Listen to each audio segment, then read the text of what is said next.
प्रह्लादतार्क्ष्य बलिशुक्रनमुच्यनन्तलक्ष्मीमृकण्डुमुनिवासुकिसेव्यमानं कासारभूतमहदाह्वय दिव्यसूरिसम्मर्दनोत्सुकमहं शरणं प्रपद्ये. துயரமேதரு துன்ப இன்ப வினைகளாய் அவையல்லனாய் உயர நின்னதோர் சோதியாய் உலகேழுமுண்டு மெழ்ந்தான் தன்னை அயரவாங்கு நமந்தமர் கருநஞ்சினை அச்சுதன் தன்னை தயரதற்கு மகந்தன்னையன்னி மத்திலேன் தஞ்சமாகவே. ஸ்ரீமத் கௌஷிகவார்தீந்தும் ஷீலாதி குணசாகரம் ஸ்ரீமத்கணார்ய சத்புத்திரம் வரதாரியமஹம் பஜே. அடியார்கள் அனைவருடைய திருவடித்தாமர்களுக்கும் அடியனுடைய பிரணாமங்களை முதலிலே தெரிவித்துக் கொள்ளுகிறேன்.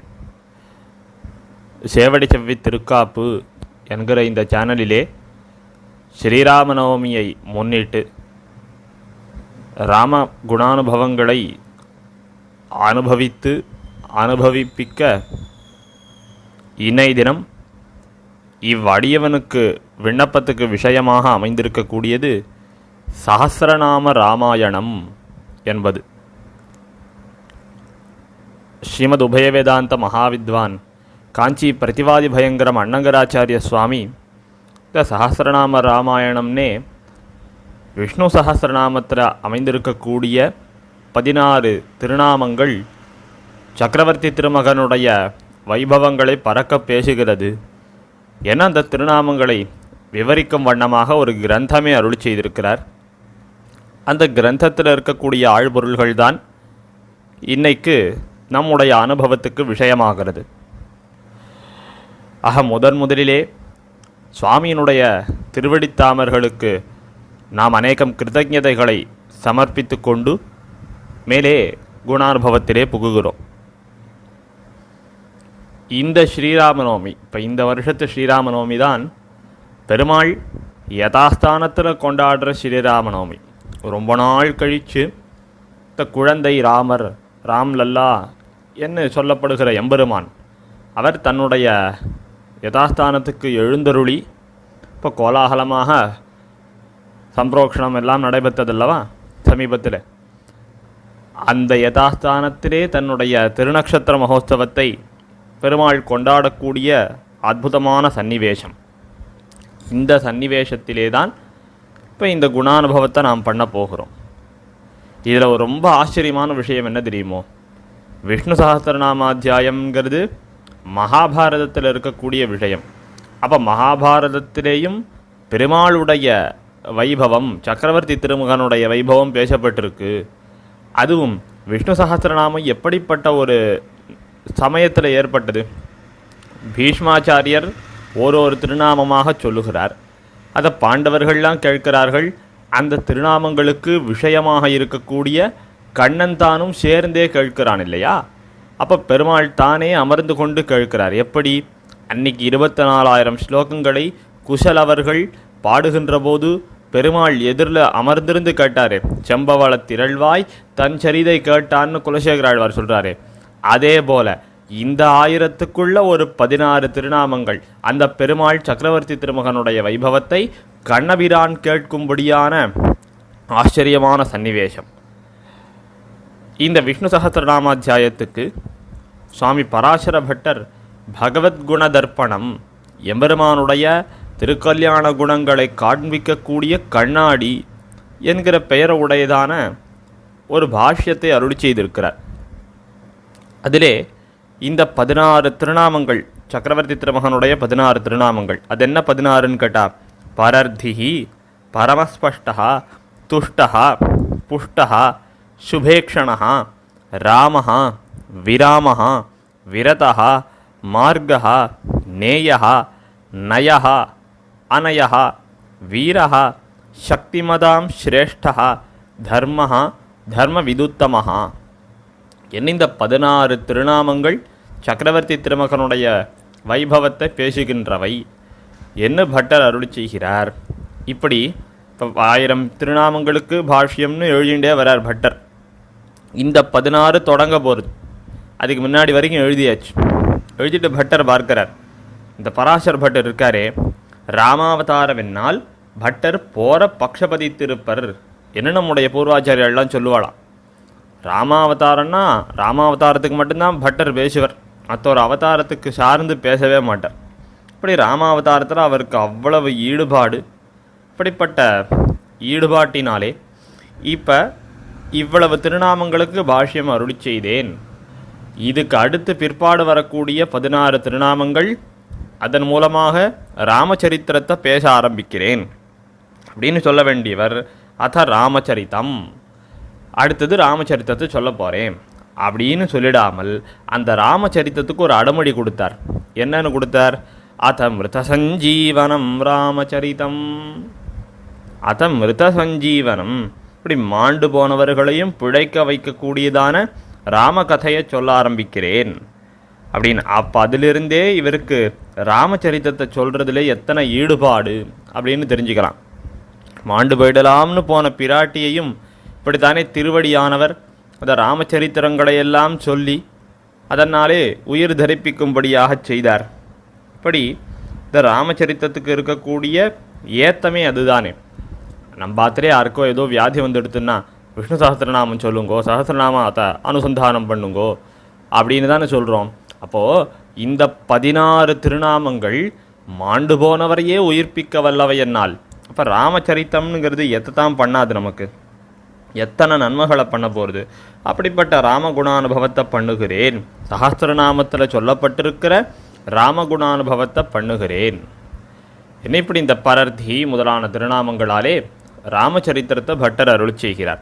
ஆக இந்த உபன்யாசத்திலே பட்டருடைய அனுபவங்கள், இப்படி ஓரொரு திருநாமங்கள்லேயும் ராமனுடைய திருக்கல்யாண குணங்கள் சரித்திரங்கள் பேசப்பட்டிருக்கிறதுனாலே, இல்லை வால்மீகியினுடைய அனுபவங்கள், ஆங்காங்கே கம்பருடைய அனுபவங்கள், இவை எல்லாவற்றையும் சேரப்பிடித்து அடியேன் யதாமதி யதாசக்தி யதா அவகாசம் விண்ணப்பம் செய்யலாம்னு ஆரம்பிக்கிறேன்.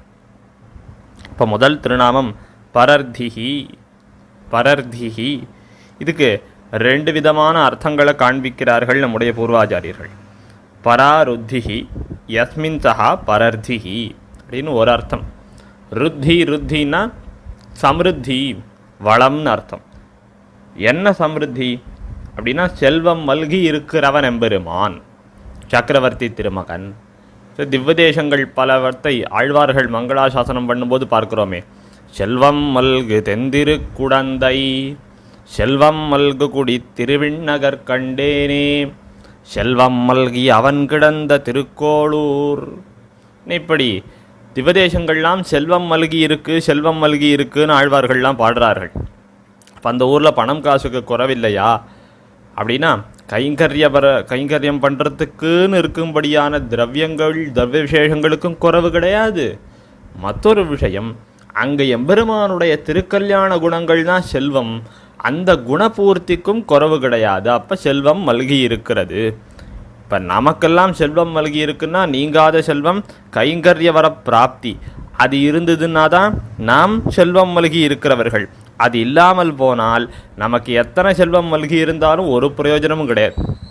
அதுபோல எம்பெருமானுடைய செல்வம் மல்கி இருக்கிறது, திருக்கல்யாண குண சமூகங்கள் மல்கி இருக்கிறதுன்னா அது இப்போ பட்டர் அருள் செய்வது போலே ஸ்ரீராமாவதாரத்திலே காணலாம்படியாக இருக்கும்.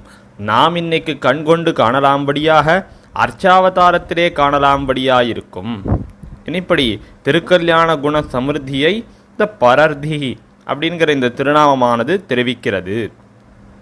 இதை எப்படி நாம் ஸ்ரீராமாயணத்தில் கண்டுகொள்ளலாம் அப்படின்னா, இந்த ஸ்ரீராமாயணம் தொடக்கமே எம்பெருமானுடைய திருக்கல்யாண குணங்களை சொல்லினா தொடங்கிறது. ஏன்னா வால்மீகி கேட்கிறாரு, நாரதரும் வால்மீகியும் பேசுகிறது தான் ஸ்ரீராமாயணத்தினுடைய முதல் அத்தியாயமே, பாலகாண்டத்தினுடைய முதல் சர்க்கமே. அப்படி இந்த வால்மீகி கேட்கிறார், கொன்வஸ்மின் சாம்பிரதம் லோகே குணவான் கஷ்ட வீரியவான் தர்மஜ்ஞ கிருத்தஜ்ஞ, இப்படி தொடங்கி 16 குணங்கள், அங்கேயும் 16 குணங்கள். அந்த 16 குணங்களோடே கூடியிருந்துள்ளவன் யார் அப்படின்னு கேட்கிறார். அதற்கு நாரதர் சக்கரவர்த்தி திருமகன்தான் அந்த 16 குணங்களோடே கூடினவன் அவனுடைய சரித்திரத்தையே சுருக்கமாக சொல்லிட்டார். அதைத்தான் சங்கேப ராமாயணம் அப்படின்னு நாம் இன்னைக்கு கொண்டாடி கொண்டு இருக்கிறோம். இப்படி ராமாயணத்தினுடைய தொடக்கமே எம்பெருமானுடைய திருக்கல்யாண குணங்களை சொல்ல வந்ததாக இருக்கு. அடுத்தது இப்போ பெருமாள் அவருக்கு முடிசூட்டணும். இப்போ சக்கரவர்த்தி அதை டிசைட் பண்ணிட்டார். இப்போ திருக்குமாரருக்கு நான் முடி சூட்டிட்டு தபஸ் பண்ண போகிறேன் அப்படின்னு இந்த ஒரு மகா சபையை கூட்டி அமைச்சர்கள் எல்லாரிடத்தையும் கூட்டி பிரஜைகளுடைய அபிப்பிராயத்தெல்லாம் கேட்குறார். இப்போ அந்த பிரஜைகள்லாம் என்ன சொல்லியிருக்கணும்? ரொம்ப நல்ல முடிவாக எடுத்திருக்கீர், நீர் என்றைக்கோ எடுத்திருக்கலாம், இன்னைக்காவது எடுத்தீரேன்னு நாங்கள்லாம் சந்தோஷப்படுறோம் அப்படி சொல்லியிருக்கலாமோ இல்லையோ. ஆனால் அப்படி சொல்லலை. இல்லை விருப்பமே இல்லைன்னாச்சும் சொல்லியிருக்கலாம். ஆனால் அவள் என்ன சொன்னாள்னா, அநேக வருஷ சாஹஸ்ரோ விருத்தஸ்துவமசி பார்த்திவா, வயசாகி போயிடுத்து தசரதருக்கு, கிழவா ஒழிந்து போ. தசரதரை பார்த்து கிழவா ஒழிந்து போன்னார்களாம். இப்போ சக்கரவர்த்தி திரும்ப கேட்குறார், இல்லை உங்களை கேட்காமலே நான் இந்த வசிஷ்டர் முதலான பெரியோர்களை வச்சு இதை நான் முடிவு பண்ணியிருக்கலாம். ஆனால் உங்களுக்கெல்லாம் ஒரு மதிப்பு கொடுத்து உங்களை உட்கார வச்சு இதை செய்யலாமா வேண்டாமா அப்படின்னு ஒரு கேள்வி கேட்டால், அதுக்கு சரி தேவரீர் திருவிழானவோ அதை செய்யும் அப்படின்னு சொல்லியிருந்திருக்கலாம். இல்லை ஆஹா பெருமாளுக்கா, அவ்வளோ சக்கரவர்த்தி திருமகன் ராமனுக்கா, ரொம்ப ஆச்சரியமாச்சே, நன்னா பண்ணிடலாமே அப்படின்னாச்சும் சொல்லியிருக்கலாம். கிழவா ஒழிஞ்சு போன்னு என்ன பார்த்து சொல்கிறீங்களே. இப்போ இவ்வளோ நாள் நான் ஏதாவது அதர்ம ராஜ்யம் பண்ணிட்டு இருந்தேன்னா அதை அது மாதிரி ஏதாவது இருந்ததுன்னா சொல்லிடுங்கோ, அடியேனே திருத்திக்கிறேன் அப்படின்னு சக்கரவர்த்தி சொல்ல, அப்போ இப்படி வெறுப்பு தோத்தெல்லாம் பேசலை ராஜன்னு இந்த பிரஜைகள்லாம் சொல்கிறா. பகவோன்று இப்போ கல்யாண குணாஹா புத்திரஸ்ய சந்திதே, உம்மிடத்தில் குறகண்டு இதை சொல்லலை, நீர் பெத்த பிள்ளை மகா குணசாலி இல்லையா, அதனால் சொன்னோம். அப்போ அந்த குணசாலியாக இருக்கிற பிள்ளைக்கு நீர் என்னைக்கோ பண்ணியிருந்திருக்கலாமே பட்டாபிஷேகம், அதை அடியொத்தித்தான் சொன்னோமே தவிர உம்மிடத்தில் வெறுப்பு ஏற்றுண்டு நாங்கள் சொல்லலை அப்படின்னு இந்த அயோத்தியாவாதிகள்லாம் கண்ணீர் பெருக்கிறார்கள். சக்கரவர்த்தி திருமகனுடைய செங்கோலும் கீழே நாங்கள்லாம் வாழ போகிறோன்னா எப்படிப்பட்ட பாக்கியம் எங்களுக்கு. அதனாலே அப்படிப்பட்ட வார்த்தை அந்த பெருமாளிடத்தில் இருந்த ஈடுபாட்டினால் வந்தது. இப்போ பெருமாள் சமிருத்தியாக குணக்கடலாக எழுந்தருளி இருக்கிறார் அப்படிங்கிறது தெரியுது. அடுத்தது பரேஷாமிருத்திரேவ ஸ்வஸ்யருத்திஹி யஸ்யசா பரர்த்திஹி அப்படின்னு மற்றொரு அர்த்தம் இந்த பரர்த்திகிங்கிற திருநாமத்துக்கு. அப்போ பரர்த்திகினால் குணபூர்த்தியை உடையவன் அப்படிங்கிறது ஒரு அர்த்தம். மற்றொரு அர்த்தம் பரசமிருத்தியையே பிரயோஜனமாக உடையவன். பரசமிருத்தின்னா தன்னை சார்ந்திருக்கிறவர்கள் அவர்களுக்கு நன்மை செய்ய வேணும், அவர்கள் நன்னா இருக்கணுங்கிறதை தன்னுடைய பேராக நினைக்கிறவன் எம்பெருமான். இது எப்போ இதிலிருந்து கண்டுகொள்ளலாம் ஸ்ரீராமாயணத்திலே அப்படின்னு பார்த்தோமேயானால், பெருமாள் வனவாசம் போனதே எதுக்காக? சுக்ரீவனும் விபீஷணனும் முடிசூடிக்கணுங்கிறதுக்காகத்தான் தான் முடி துறந்து வனவாசத்துக்கு எழுந்தருளினார். இப்படி திருக்கல்யாண குணங்களெல்லாம் காண்பிக்கணும், பல பேருக்கு காண்பிக்கணும், நிறையா பேர் சேவிக்கணும் அப்படிங்கிறதுக்காக போனார். இப்படி போகிற போது ஒரு இடத்துல பார்க்கணும், தொயி கிஞ்சித் சமாபன்னே கிம் காரியம் சீதையா மமா. இந்த லங்கா துவாரத்தில் போய் பெருமாள் வானர சைன்யத்தோடு போய் நிற்கிறார். அங்கேருந்து ராவணன் அந்த கோபுரத்தின் பேரில் நின்றுட்டு பார்க்குறான். அது ஒரு பால்கனி மாதிரின்னு வச்சுக்கோங்க. அங்கேருந்து பார்க்குறான், எத்தனை பேர் வந்திருக்கா, இவன் ஒருத்தன் வந்திருக்கான் பார், குரங்கு கூட்டத்தை கூட்டின்னு வந்திருக்கான் பார் அப்படின்ட்டு பெருமாளை பார்த்து சிரிக்கிறான். அப்போது இந்த சுக்ரீவனுக்கு கோபம் வருது. இப்படிப்பட்ட ஒரு பையன் பெருமாள் முன்னாடி என்னமா ஒசரத்தில் ஏறி நிற்கிறான், மரியாதை இல்லாமல் என்ன பண்ணிடுறான் பார் அவனை அப்படின்னு நின்ன இடத்துலேருந்து ஒரு தாவி ராவணனை அடி நடித்து அவனுடைய கிரீட்டத்தை எடுத்துன்னு வந்து பெருமாள் திருவடியில் போட்டுட்டான். அப்போ பெருமாளுக்கு கோபம் வந்துடுது. ஏன் என்ன கோபம் வந்துடுது பெருமாளுக்கு அப்படின்னா, ஏவம் சாகசயுக்தானி நகுர்வந்தி ஜனேஸ்வராஹா, மேலே போய் பாஞ்சு அடிச்சுட்டு வரத்துக்கெல்லாம் நீரே தான் போகணுமா? நீர் எவ்வளோ பெரியவர், நீரே மகாராஜர். நம்முடைய சம்பிரதாயத்தில் ராமன் அப்படின்னு யாரும் பெருமாள் பேரை டக்குன்னு சொல்லிட மாட்டான். பெருமாள் சக்கரவர்த்தி திருமகன் இப்படி இல்லாம தான் சொல்லுவா. அது சம்பிரதாயமாக பெருமாள் ராமனுக்கு இருக்கிற திருநாமம். அது மாதிரி சுக்ரீவரை மகாராஜர்னு தான் சொல்லுவா, சுக்ரீவன் பேர் சொல்லிட மாட்டான். இப்போ நீரோ மகாராஜர், நீர் யாரையாவது அனுப்பி அவனை போய் அடிச்சுட்டு வா அப்படின்னா யாரும் போய் செஞ்சுட்டு வரமாட்டாளா? இந்த ஒருத்தர் காத்துட்டே இருக்கார் திருவடின்னு, என்னைக்காவது முடிச்சு விட்டுடலான்னு காத்துட்டு இருக்கார், அவர் அனுப்பிச்சா போயிட்டு வந்துட்டு போகிறார். நீரோ மகாராஜர், நீர் போய் அவன் பேரில் போய் விழுந்துட்டு வரீரே, அப்படியா பண்ணுறது? தொய் கிஞ்சித் சமாபன்னே கிம் காரியம் சீதையாமமா, அவனை அடிக்கிறதுக்கு நீர் பாட்டு பாஞ்சுட்டீரே, உமக்கு ஏதாவது ஆயிடுதுன்னா அதுக்கப்புறம் நான் பிராட்டி அடைஞ்சு என்ன ஆக போகிறது? யாரானு இந்த மாதிரி கேள்வி கேட்பாளா? பிராட்டி அடையணுங்கிறதுக்காகத்தான் இத்தனை பேர் இவர் கூட வந்து நிற்கிறா. இப்போ உமக்கு ஏதாவது ஆயிடுத்துன்னா நான் பிராட்டி அடைஞ்சு என்ன போகிறது? நாளைக்கே பிராட்டியை பெருமாள் அடைஞ்சிட்டாலும் ஒன்று அடைஞ்சிட்டேன், அடிப்பட்ட சுக்ரீவனுக்கு அடிப்பட்டது தானே, அடுத்த பெருமாளுக்கு அப்படி தான் தோணுமா. அவ்வளவு ஆச்சரியம் அந்த பெருமாளுக்கு. உமக்கு ஒரு குறை வரக்கூடாது, உமக்கு ஒரு குறை வந்தால் அதுக்கப்புறம் நான் பிராட்டி அடைஞ்சு ஒரு பிரயோஜனமும் இல்லை அப்படின்னு அந்த பரசமிருத்தியையே பேணக்கூடியவராக பெருமாள் இருக்கிறதுனாலே இப்படி பரர்த்திகி பரசமிருத்தியையே பிரயோஜனமாக கொண்டவர் அப்படிங்கிறது தெரியுது. அடுத்து இரண்டாவது திருநாமமானது பரமஸ்பஷ்டா. பரமஸ்பஷ்டா அப்படின்னா பரமத்துவம் ஸ்பஷ்டமாக உடையவர். அவதாரத்திலே நம்மிடையே ஒருவராக அவதாரம் பண்ணியிருந்தாலும் இப்படி எந்நேரம் கட்கண்ணால் காணாத அவ்வூருன்னாரே ஆழ்வார். அப்படி எல்லார் கண்ணுக்கும் காணகில்லாத வடிவத்தை உடையவனான பரமபுருஷன் எல்லார் கண்ணுக்கும் எளிதாக தோத்தும்படியாக ஸ்பஷ்டனாக ஆக்கி கொடுத்துருக்கார். இப்படி அந்த பரமத்துவம் ஸ்பஷ்டமாக காணலாம்படியாக இருக்கிறவர். இது பட்டருடைய பாஷ்யத்தில் ரொம்ப ஆச்சரியமாக காட்டுறார். இப்படி பரமத்துவம் ஸ்பஷ்டமாக இருக்குன்னா இதை எங்கேருந்தெல்லாம் ஸ்ரீராமாயணத்தில் அனுபவிக்கலாம். பெருமாள் காட்டுக்கு போயிட்டார். கௌசல்யா தேவி ரொம்ப வருத்தத்தில் இருக்கா. அவளை தேர்த்துகின்றவரான சுமித்ரா தேவியார் எப்பேற்பட்ட பிள்ளையை பெற்றவள். பெருமாளுக்கு கைங்கரியம் பண்ணுறதுக்குனே ஒரு குமாரரை பெற்றாளோ இல்லையோ.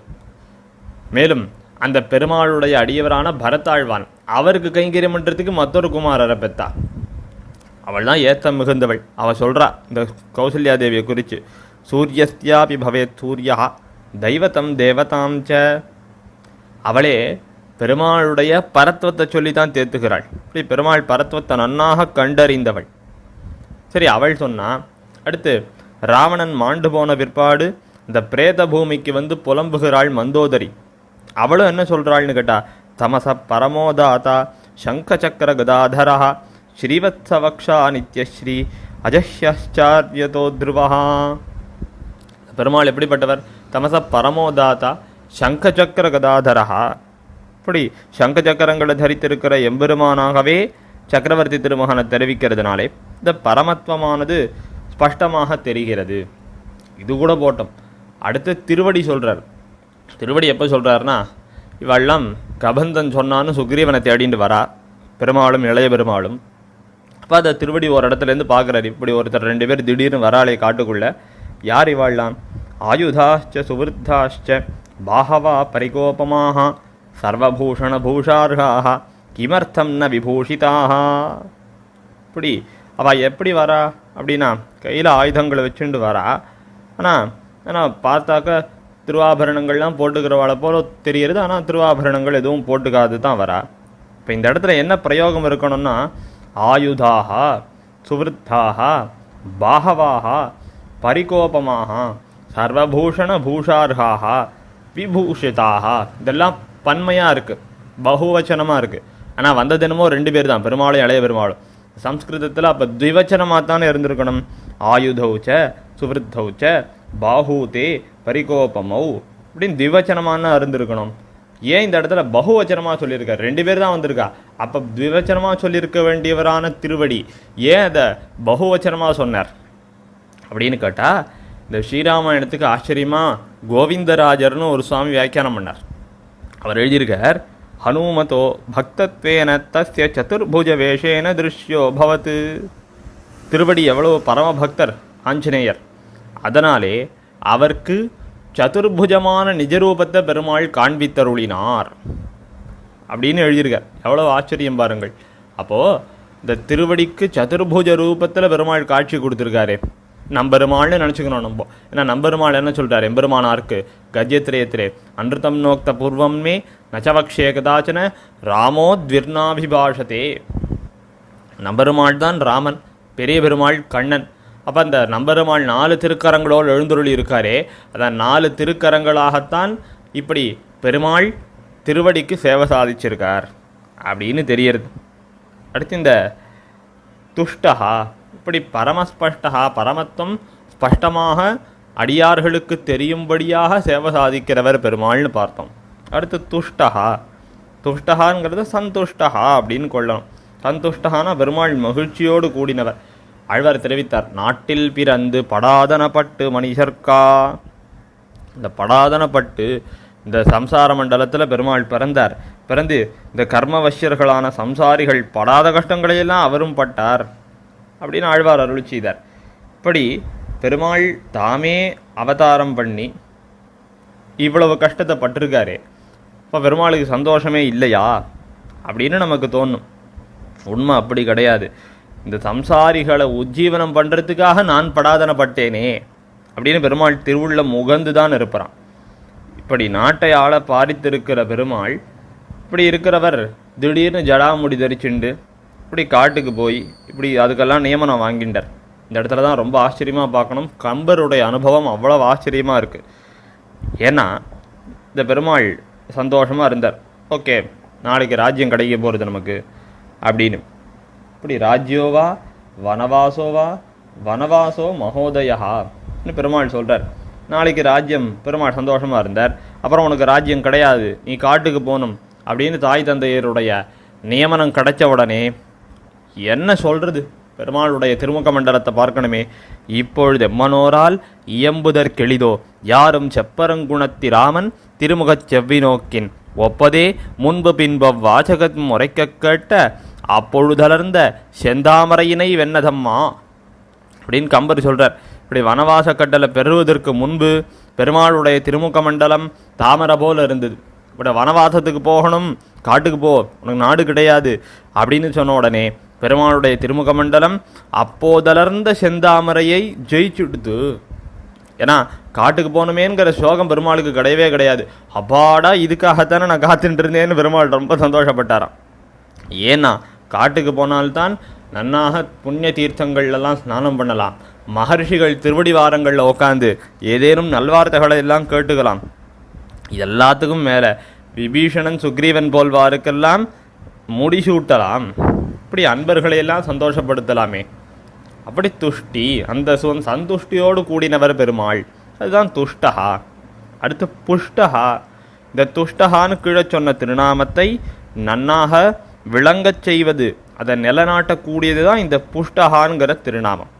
அதாவது இந்த அகத்தின் அழகு முகத்தில் தெரியும்னு சொல்கிறோமோ இல்லையோ, அப்படி இந்த எம்பெருமானுடைய சந்தோஷமானது திருமேனியிலே காணலாம்படியாக இருக்கிறவன் எம்பெருமான். வனவாசோ மகோதயா அப்படின்னு சொல்லிட்டு இந்த பெருமாள் காட்டுக்கு போனாலும் ரொம்ப சந்துஷ்டியாக தான் இருந்திருக்கார். ஆனால் இந்த இடத்துல காஞ்சி சுவாமி ரொம்ப ஆச்சரியமாக இன்னொரு விஷயத்தையும் காண்பிக்கிறார். இந்த காட்டுக்கு போனார் பெருமாள், பிராட்டியை இழந்தார். ஆனால் பிராட்டியை இழந்துட்டு அதுக்கப்புறம் இவர் எப்படி துஷ்டியாக இருந்திருக்கார், ஆனால் புஷ்டியாக இருந்திருக்கார்.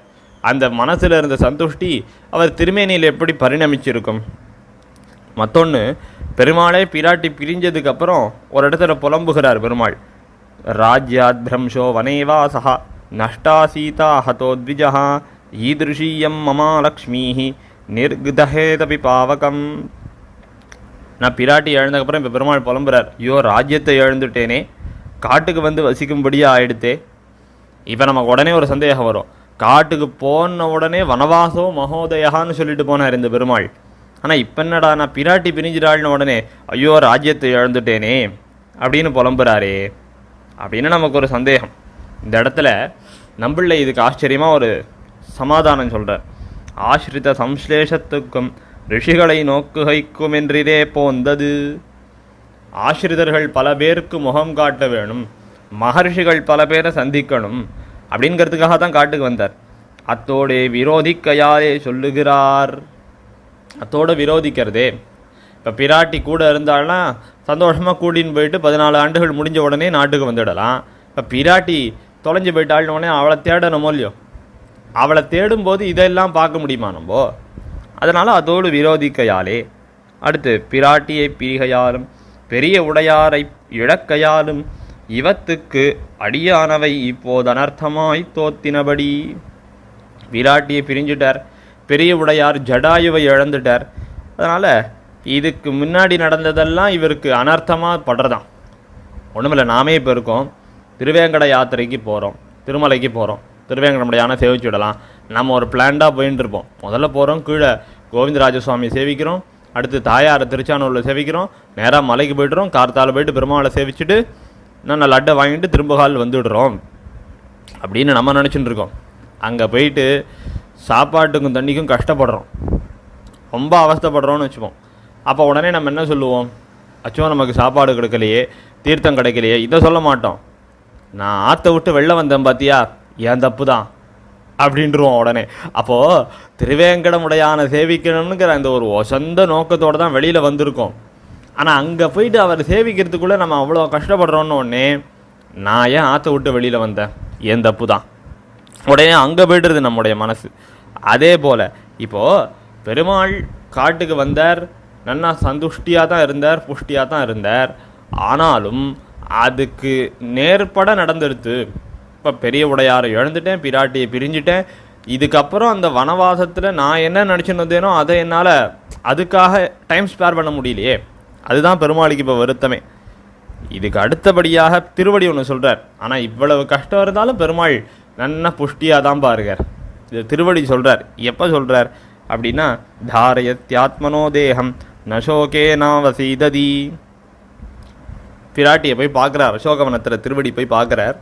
அவளை பார்த்துட்டு, ஏன்னா இப்போ பெருமாள் அனுப்புகிற வரைக்கும் திருவடிக்கு மனசில் என்ன இருந்ததுன்னா, சரி மனைவியை இழந்துட்டார், தேட சொல்கிறார், போய் தேடுவோம்.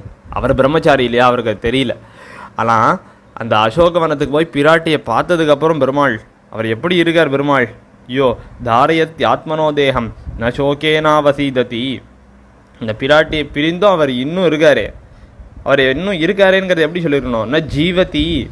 தாரயத்தின்னு சொல்கிறதுக்கு பதிலாக ஜீவத்தின்னு சொல்லியிருக்கணும். இந்த பிராட்டியை பிரிஞ்சு என்ன ஒரு உசுரோடு இருக்கார், என்னமா தான் இருக்காரோ தெரியல அப்படின்னு சொல்லியிருக்க வேண்டியவர். தாரயத்தி, இந்த சரீரத்தை தரிச்சுட்டு இருக்கார். எப்படிப்பட்ட சரீரம்னா, இந்த பிராட்டியை பிரிந்திருந்தாலும் வாடாமல் வதங்காமல் புஷ்டியாக இருக்கார். நானா புஷ்டியாக தான் இருக்கார், என்னமா தான் இருக்காரோ எனக்கும் தெரியல அப்படின்னு ஒரு க்ஷணம் அந்த பிராட்டியினுடைய வடிவழக பார்த்து திருவடி நினைச்சாராம். அவளை பிரிஞ்சு இன்னும் அவர் நன்னா தரிச்சுட்டு புஷ்டியாக இருக்காரே, அப்போ அந்த புஷ்டியானது திருமேனியில் பெருமாளுக்கு இருந்துகிட்டே தான் இருக்குது அப்படிங்கிறது தெரியுது. அடுத்து சுபேக்ஷணா.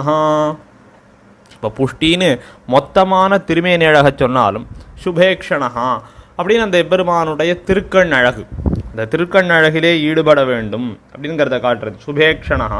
பெருமாளுடைய சரித்திரத்திலேயே அவருடைய கண்ணழகில் ஈடுபட்டவர்கள் அவள்லாம் யாருன்னு கேட்டால் 3 பேர்.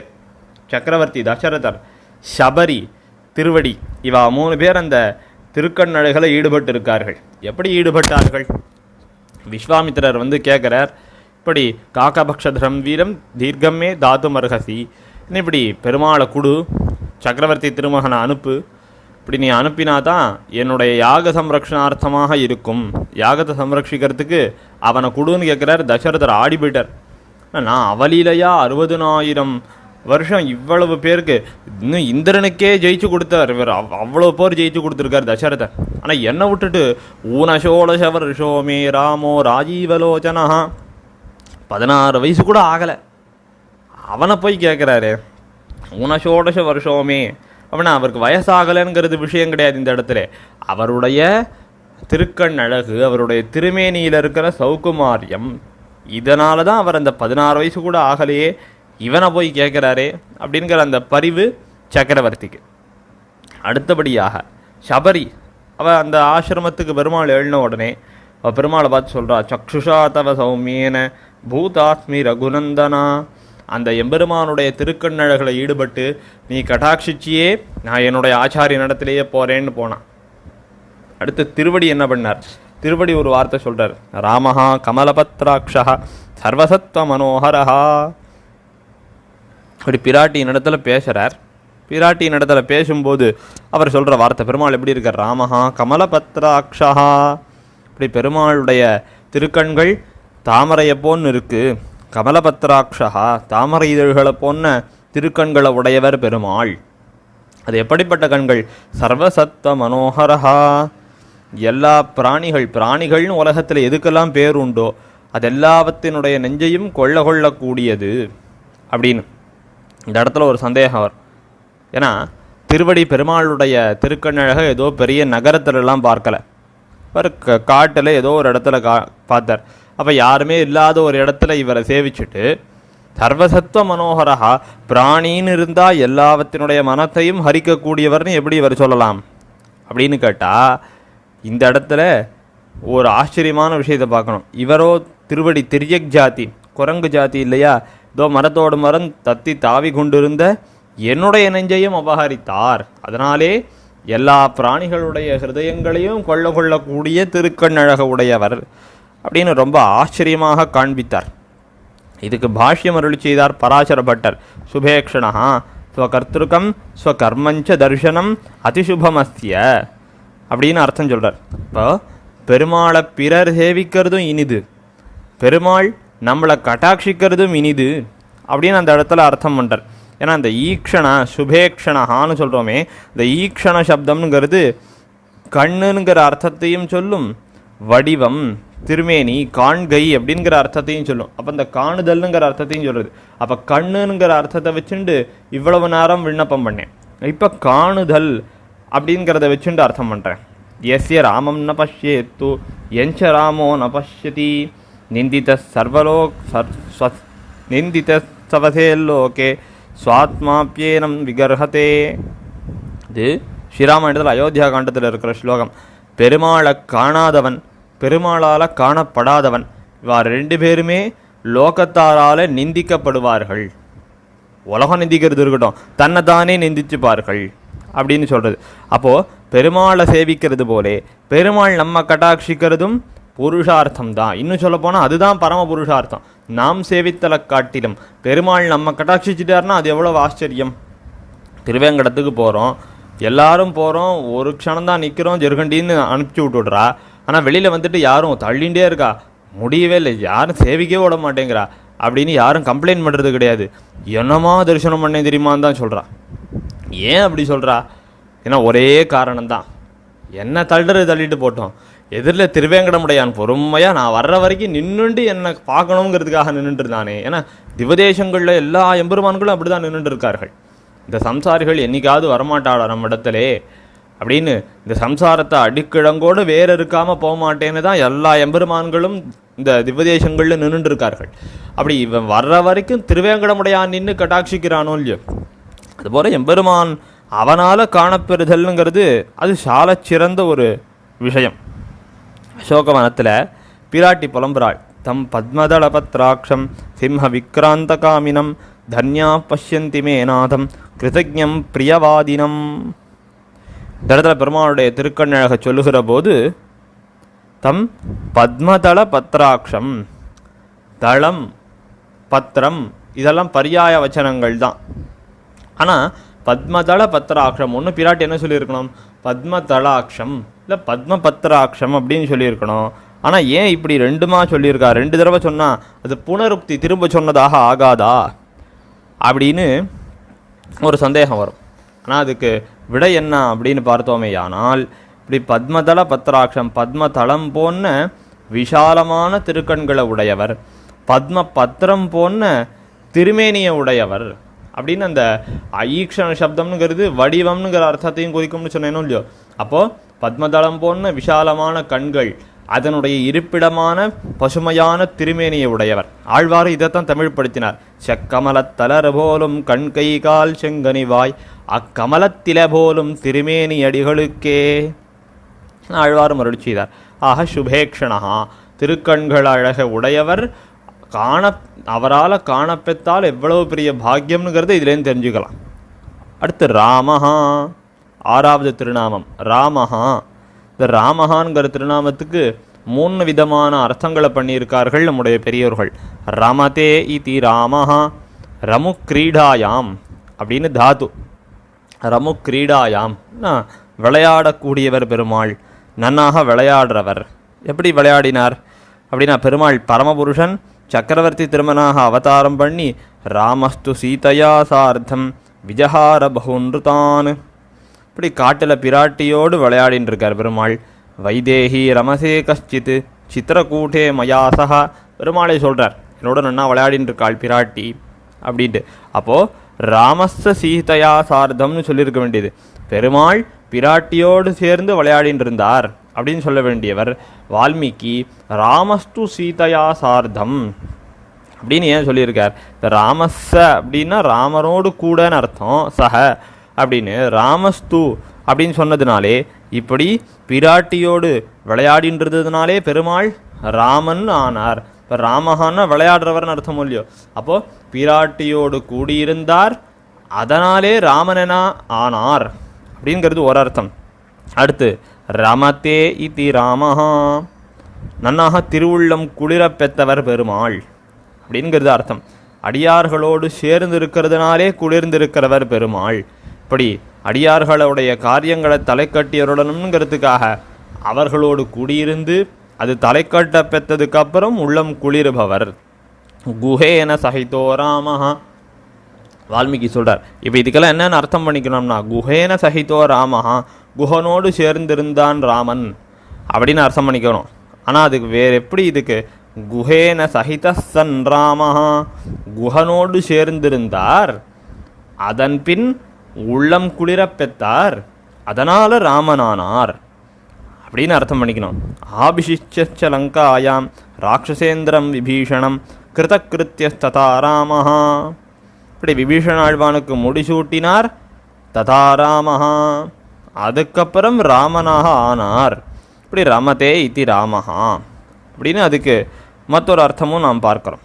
அடுத்தது ரமயதீதி ராமஹா. ரமயதீதி ராமஹான்னா இப்படி பெருமாள் தன்னை காண்பவர்களையும் தன்னுடைய சரித்திரத்தை கேட்பவர்களையும் மகிழ்விக்கக்கூடியவர் அப்படின்னு அதிலிருந்து நாமும் அறிந்து கொள்ளுகிறோம். இப்படி எல்லாரையும் மகிழ்விக்கக்கூடியவர். சத்தியேன லோகாஞ்சயதி தீனான் தானேன ராகவஹா குருன் சுஷ்ரூஷயா வீரஹா தனுஷா யுதிச்சாத்திரமான். பெருமாள் ஓரொருத்தர் பக்கல்லையும் ஓரொரு குணங்களை காண்பித்து மகிழ்விக்கக்கூடியவர். சௌஷீல்யம், சௌலபியம், சௌகுமாரியம், லாவண்யம், எவ்வளவு குணங்கள் எம்பெருமானிடத்தில் இருக்கிறது. இப்படி பரமபதத்தில் கூட விலகல்லாத குணங்களையெல்லாம் எடுத்துண்டு இந்த உலகத்தில் காண்பித்து இந்த உலகத்தில் அவதாரம் பண்ணி இங்கே இருக்கக்கூடிய சேதனர்களையெல்லாம் தன்னுடைய குணங்களில் ஈடுபடுத்தினாரோ இல்லையோ. இப்போ குஹனை சௌசீல்யத்தை காட்டி மகிழ்வித்தார். சௌசீல்யம்னா சீலம், ஏழை ஏதலன் கீழ்மகன் என்னாது இறங்கி என்று சொல்லும்படியா அந்த சீலத்தை காண்பித்து அதை குஹனை தன்னிடத்துல கூடவே இருக்கும்படியாக பண்ணிட்டார் இல்லையா. இப்படி தண்டகாரண்ய வாசிகள் எல்லாரையும் தன்னுடைய சௌந்தர்ய சௌகுமாரியாதிகளை காண்பித்து வசப்படுத்தினார். அவ்வளவு ஏன், காது மூக்கறுபட்டவளான சூர்பனகை அவள் போயிட்டு அவளுடைய தமையனார்கள் 2 பேர் இருந்தாலே கரதூஷணாதிகள், அவள் இடத்துல என்னன்னு சொல்லணும், காட்டில் 2 பேர் இருக்கா, தபஸ்விகள் மாதிரி இருக்கா, ஆனால் பண்ணுறதெல்லாம் அட்டூழியமாக இருக்குது, காதையும் மூக்கியம் அறுத்துட்டா, ராட்சசர்கள் மாதிரி பண்ணுறா, இப்படி சொல்லியிருக்கலாமோ இல்லையோவா. ஆனால் அவள் என்ன சொன்னாள்னு கேட்டா, தருணவ் ரூபசம்பன்னவ் சுகுமாரவ் மகாபலவ் புண்டரீக விஷாலாட்சவ் சீர கிருஷ்ணாஞ்சிராம்பரவ். அவள் போனாலும் காட்டில் இப்படி 2 பேர் இருக்கா, என்னமா இருக்கா தெரியுமாவா, தருணவ் ரூபசம்பன்னவ் சுகுமாரவ். இந்த திட்ட போனவ சொல்கிற வார்த்தையாக இதெல்லாம் அவ்வளோ நன்னா சொல்லிட்டு இருந்தா.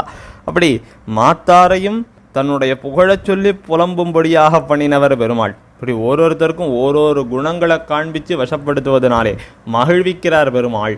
ரமயதீதி ராமஹா. அடுத்து விராமஹா, 7வது திருநாமம் விராமஹா. ரமயதீதி ராமஹான்னு சொன்னா போலே விரமயதீதி விராமஹா அப்படின்னு கொள்ளணும். இப்படி விராமம் அப்படிங்கிறது என்ன அப்படின்னா இதுக்கு 2 அர்த்தம். பிறருடைய சௌரிய வீரியங்களை ஓயும்படியாக பண்ணுறவர். இது பலவிடங்களிலே நாமும் பார்க்கலாம். இப்படி பெருமாள் நன்னாக போர் புரிந்து எதிரிகளுடைய சௌரிய வீரியங்களையெல்லாம் அடக்கிடுறார். அடுத்து பிறருடைய வாதத்தை ஓயச் செய்யக்கூடியவர். பிறருடைய வாதத்தை எப்படி ஓய பண்ணுவார் பெருமாள் அப்படின்னா, இப்படி மகரிஷிகளையெல்லாம் அபயம் அளித்தார் பெருமாள். தண்டகாரண்யவாசிகளான மகரிஷிகள் எங்களுக்கு இவ்வளவு துயரங்கள், இத்தனை ராட்சசர்கள்லாம் எங்களுக்கு சிரமம் கொடுக்குறார்கள், தேவரையர் தான் காப்பாற்றணும் அப்படின்னு சொல்கிறார். பெருமாளும் அவளுக்கு அபயம் அளித்தார். ஆனால் கொஞ்ச நாள் காலம் தாழ்த்தினார். இந்த பிராட்டி பார்த்துட்டே இருந்தா, ஏன்னா இவர் வாக்கு கொடுத்துட்டு ஒன்றும் செய்கிறா போல தெரியல, நம்ம கொஞ்சம் ஏதாவது செய்வோம் அப்படின்னு பிராட்டி பெருமாளுக்கே ஹிதோபதேசம் பண்ண போனான். என்ன சொன்னா அப்படின்னா, ஒரு கதை சொல்கிறா. சக்கரவர்த்தி திருமகனே, நான் பிறந்தாத்தில் இருக்கும்போது என்னுடைய திருத்தகப்பனார் ஒரு கதை சொன்னார், அது உமக்கு சொல்கிறேன். என்ன சொன்னார்னா, ஒரு ராஜா இருந்தானா. அந்த ராஜா தன்னுடைய விலை உயர்ந்ததான ஒரு வாழ் அதை ஒரு மகரிஷிங்க இடத்துல கொடுத்து, நான் இந்த மாதிரி ஊருக்கு போயிட்டு வர வரைக்கும் நீ இதை பத்திரமா பார்த்துன்றோம் அப்படின்னு கொடுத்துட்டு போயிட்டான். பிறகு மகரிஷி சாது அந்த வாழை வச்சுன்னு ஒன்றும் பண்ண போகிறது இல்லை. ஆனால் அவருக்கு கோபம், எங்கிட்ட போய் கொடுத்துட்டு போனான் பேர், அதை தொடர்றதுக்கே அவருக்கு பிடிக்கல. அதனால் ஓரமாக வச்சுட்டு இருந்தார். திடீர்னு ஒரு நாள் பயம் வந்துடுது. என்ன பயம் வந்ததுன்னா, இந்த வாழை நம்மகிட்ட கொடுத்துட்டு போயிருக்கானே, நம்ம பாட்டுக்கு இதை தொட பிடிக்காமல் எங்கேயோ ஒரு தூரத்தில் வச்சுருக்கோம், யாராவது திருடின்னு போயிட்டாள்னா அவன் திரும்ப கேட்டானா என்னத்துக்கு ஆகிறது, அதனால் கொஞ்சம் பக்கத்திலே வச்சுப்போம் அப்படின்னு அந்த வாள் பக்கத்திலே இருந்துட்டு இருந்தார். காவலாக இருந்தார். பக்கத்தில் இருந்தாலும் பரவாயில்ல, கண்ணை மூடி திறக்கிறதுக்குள்ளே யாராவது எடுத்துன்னு போயிடுவாளே, அந்த பயம் அடுத்தது வந்தது. சரி கையில் எடுத்து வச்சுப்போம். இப்போ மகர்ஷிக்கு அதை தொடர்றதுக்கே விருப்பம் இல்லாதவர் இப்போ அதை கையில் எடுத்து வச்சுட்டார். கையில் எடுத்து வச்சுட்டா பரவாயில்ல, யாராவது தள்ளி விட்டுட்டு அதை கீழே நழுவி விழுந்துடுத்து அதுக்கப்புறம் எடுத்துன்னு போயிட்டாலும் என்ன பண்ணுறது, பயம் வந்தது. அதை கையோடு நல்லா இறுக்கமாக வச்சுட்டார். அதுக்கப்புறத்துலேருந்து பக்கத்தில் யார் வந்தாலும் இதை திருடின்னு போகிறதுக்கு தான் வந்திருக்கா அப்படின்னு அவருக்கே மனசில் தோற்றி மனுஷாலை கண்டாலே குத்த ஆரம்பிச்சிட்டார். இப்போ பாரு சக்கரவர்த்தி திருமகனே, இந்த வாள் ஒரு ஆயுதம்தான், ஒரு சாது கைக்கு போயிடுத்துனா எவ்வளவு சிரமப்பட வேண்டியதாக இருக்குது. நம்ம என்ன பண்ணிட்டு இருக்கோம், இப்போது நீர் முனிவேஷம் போட்டுருக்கீர், காட்டுக்கு வந்திருக்கீர், நன்னா தீர்த்த ஸ்நானங்களெல்லாம் பண்ணி சுகமாக அயோத்திக்கு போய் சேர வேண்டியவர்.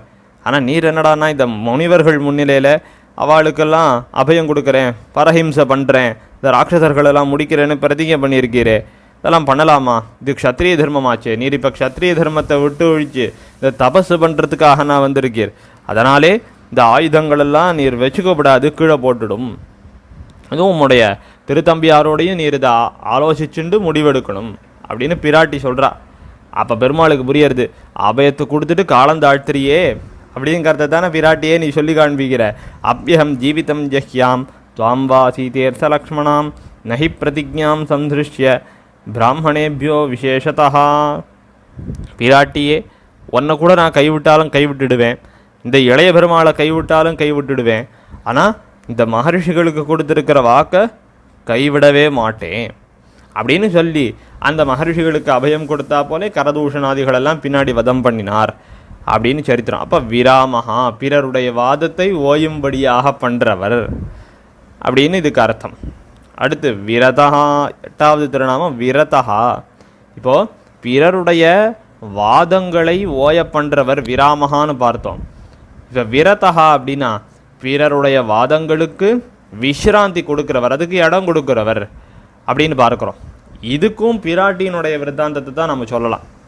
ஏன்னா பெருமாள் காட்டுக்கு போக போகிறார், பிராட்டின் இடத்துல வந்து சொல்கிறார், நான் காட்டுக்கு போக போகிறேன், நீ அப்பா அம்மாவை பத்திரமா பார்த்துக்கணும், தம்பிகளையெல்லாம் நான் பத்திரமா பார்த்துக்கணும் அப்படின்னு நீ நாட்டிலே இருக்கணும்னு சொல்கிறார்.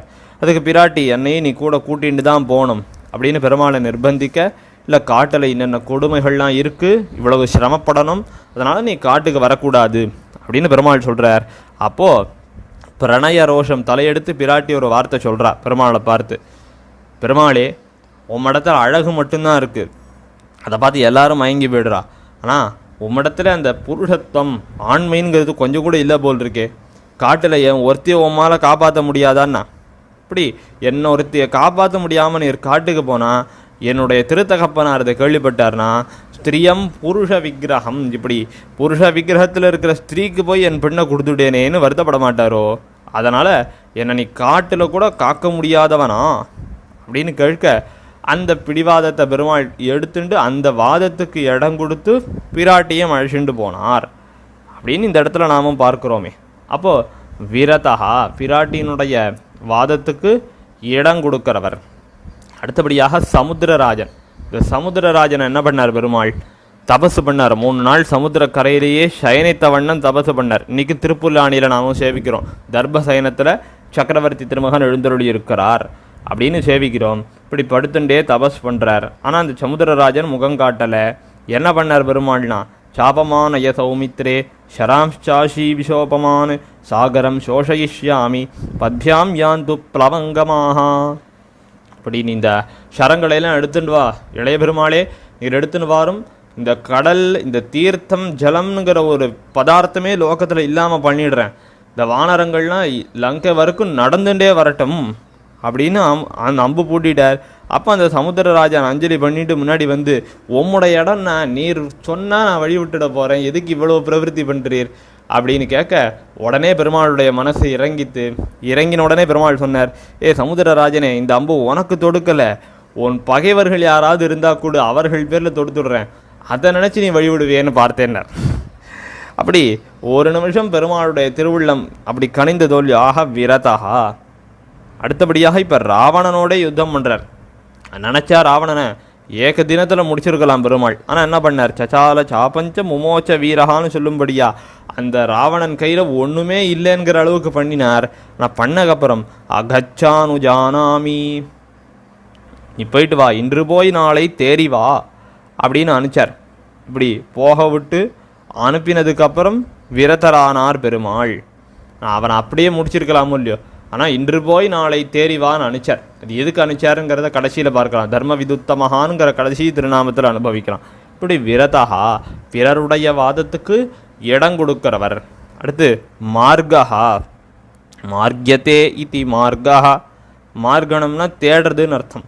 அப்போ பெருமாள் தேடுறவர், தேடப்படுகிறவர் அப்படின்னு ரெண்டு அர்த்தம். இப்போ தேடுறவர்னா பிராட்டியை தேடின்னு இருந்தார். அடுத்து தேடப்படுகிறவருங்கிற அர்த்தம் எப்படி வருது? இப்போ வேதாந்தங்கள்லாம் பெருமாள் தேடுறாருன்னு தான், தேடப்படுகிறவர்னு தான் காட்டுறது. ஏன்னா வேதங்களே தேடுறது. ஆழ்வார், திருமங்கை ஆழ்வார் அருள் செய்தார், நான்மறைகள் தேடியோடும் செல்வன், நான்மறைகள் தேடி என்னும் காணமாட்ட அச்செல்வன். இன்னைக்கு நம்ம கண் கொண்டு பார்க்கிறோமோ இல்லையோ, எம்பெருமானுடைய புறப்பாடுகள் நடக்கிறது. திவ்ய பிரபந்த கோஷ்டி எம்பெருமானுக்கு முன்பே செல்கிறது. ஆனால் வேத பாராயண கோஷ்டி எம்பெருமானுக்கு பின்புன்னா வருது. ஏன் பின்னாடி வருதுன்னா, நான்மறைகள் எம்பெருமானை தேடி ஓடுகின்றன, ஆனால் திவ்ய பிரபந்தங்களை தேடி எம்பெருமான் ஓடுகிறான் அப்படின்னு அதிலிருந்தே நமக்கு தெரியுது. இப்படி மார்கா நல்ல வழியை காண்பிக்கிறவர் பெருமாள். இந்த எப்படி நல்ல வழியை காண்பிக்கிறார்?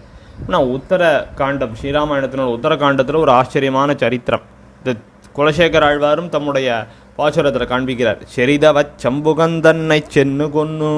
இந்த இடத்துலையும் பெருமாள் தேடுறாருங்கிறது தான் சரித்திரம். இந்த காலத்தில் தவம் பண்ணுறதுக்கு தகாத ஜாதியில் ஒருத்தன் பிறந்தான். அப்போ தபஸு கூட பாருங்கள், இன்ன ஜாதியில் பிறந்தவர்கள் தான் பண்ணணும்ங்கிற வரையறை இருந்திருக்கு அந்த காலத்தில். அப்போது தபஸு பண்ணக்கூடாத, அந்த தபஸு பண்ணத்தகாத ஜாதியில் பிறந்த ஒருத்தன் தண்டகாரண்யத்தில் தபஸு பண்ண ஆரம்பித்தான். அதனால் என்ன ஆயிடுதுன்னா, தபசு பண்ணக்கூடிய ஜாதியான பிராமண ஜாதியில் பிறந்த ஒருவன், இங்கே அயோத்தியில் இருக்கிற ஒருவன், அவனுடைய குழந்தை இறந்து போயிடுது. அதை தெரிந்து கொண்டார் பெருமாள். அப்போ அவனுடைய தபஸை கலைக்கணும், அவனை வதம் பண்ணணும் அப்படின்னு பெருமாள் கிளம்பினார். அப்போது பெருமாள் அவனை தேடி கிளம்புறார், கையும் கத்தியுமா அந்த தண்டகாரண்யத்துக்கு எழுறார். இப்போ செரிதவ சம்புகந்தன்னை சென்னு கொன்னு. இப்படி ஒருத்தன் தபசு பண்ணுறானாமே, அவன் எங்கே அப்படின்னு அவனை தேடிண்டே போகிறார் பெருமாள். அப்படி போனதுக்கப்புறம் அவன் பார்த்துட்டு சொல்கிறான், பெருமாளை பார்த்துட்டு, வேதங்கள்லாம் உம்மை தேடுறது மகாபிரபுவே, நீர் என்ன தேடின்னு வந்திருக்கீரே அப்படின்னு அவன் பெருமாளை பார்த்து சொன்னானான். இப்படி பெருமாளும் தேடி ஓடினார். கபந்தன் சொல் பேச்சு கேட்டுண்டு சுக்ரீவனை தேடி போனார், பிராட்டியை தேடி போனார். இவ்வளவு சரித்திரங்கள் இவைகளினாலே தேடி போனாருங்கிறது இருக்குது. அடுத்து மார்கா, அவரே உபாயமாக இருக்கிறார். இது சுத்தமான சம்பிரதாயார்த்த மூலியம். நம்முடைய சம்பிரதாயத்தில் எம்பெருமானே தானே உபாயம் உபேயம் எல்லாமுமே. அடையப்படுகிற பேரும் அவன்தான், அடைவிக்கிற உபாயமும் அவன்தான் இருக்கிறது தானே நம்முடைய சம்பிரதாயம். இப்படி அந்த உபாயமாக எம்பெருமான் இருக்கிறான். இப்படி ராவண வதமானதுக்கு பிற்பாடு இந்த மகர்ஷிகள் மற்றும் தேவதைகள்லாம் வந்து பெருமாளை சேவிக்கிறாள். இப்போ பிரம்மா சொல்கிறார், சக்கரவர்த்தி திருமகனை பார்த்து பிரம்மா என்ன சொல்கிறார், சரண்யம் சரணஞ்சத்வாம் ஆகுர் திவ்யா மகர்ஷயா. இப்படி நீ சரண்யரா, சரணமாக இருப்பிடமாகவும் அடைய வேண்டிய இருப்பிடமாகவும் இருக்கீர், அதை அடைவிக்கிற உபாயமாகவும் இருக்கீர்னு சேவிக்கிறார். அடுத்து இப்போ ஜடாயுவுக்கு எம்பெருமான் மோட்சத்தை கொடுக்குற போது மயாத்வம் சமனுஜாத்தா கச்ச லோகான் அனுத்தமான். இப்படி ஜடாயுவுக்கு வைகுந்தத்தேர வழி காண்பிச்சவர் பெருமாள். இப்படி எம்பெருமான் அவரே மார்க்கமாக இருக்கார் அப்படிங்கிறது தெரியுது. இப்போ அடுத்து 10வது திருநாமம் நேயஹா.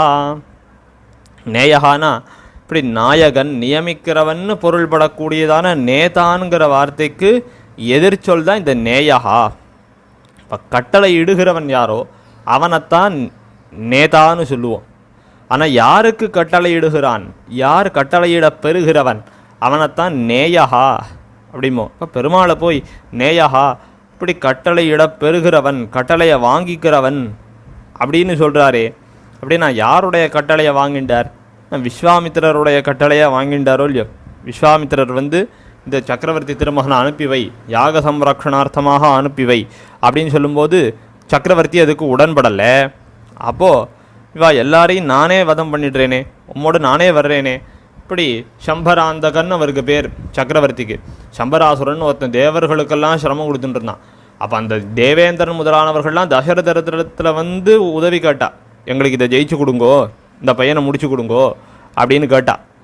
அப்படிப்பட்டவரான தசரதன் நான் வந்து பண்ணி கொடுக்குறேனேன்னா, இவனுடைய பெருமை உனக்கு தெரியல, நீ பெரிய சக்கரவர்த்தின்னு நினச்சின்னு இருக்க, உனக்கு ஆனால் ஒன்றும் தெரியாது. அகம்பேத்தி மகாத்மானம்னார் விஸ்வாமித்திரர். இவனுடைய பெருமை எனக்கு தெரியும், இவன் எவ்வளவு பெரியவன் எப்பேற்பட்டவனுங்கிறது எனக்கு தெரியும்.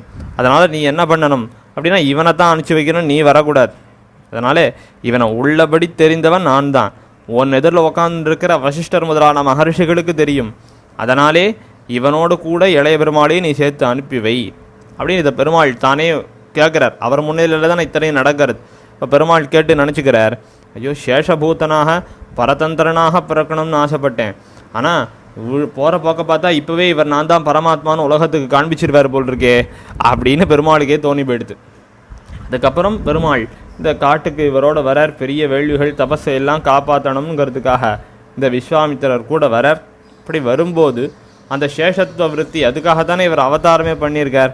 அப்போ அந்த மகர்ஷியின் இடத்துல பெருமாளை இளைய பெருமாளும் கை கூப்பி சொல்கிறா. என்ன சொல்கிறான்னா, இம உஸ்ம முனிஷார்தூல கிங்கரௌ சமுபஸ்திதௌ ஆக்ஞாபய யதேஷ்டம் வை சாசனம் கரவாவகிம். இப்படி முனி சார்வபௌமரான தேவரீர், நானும் என்னுடைய தம்பியான லக்ஷ்மணனும் தேவரீருக்கு என்ன திருவுள்ளமோ அந்த கட்டளைப்படி நடந்துக்கிறதுக்கு தான் வந்திருக்கோம். அதனால் தேவரீர் நியமிக்கிற கைங்கரியங்களையெல்லாம் செய்யறதுக்கு காத்துன்னு இருக்கோம். தேவரீர் கூசாமல் எங்களுக்கு கைங்கரியங்களையெல்லாம் நியமித்தருள வேணும் அப்படின்னு பெருமாளே பிரார்த்திக்கிறார்.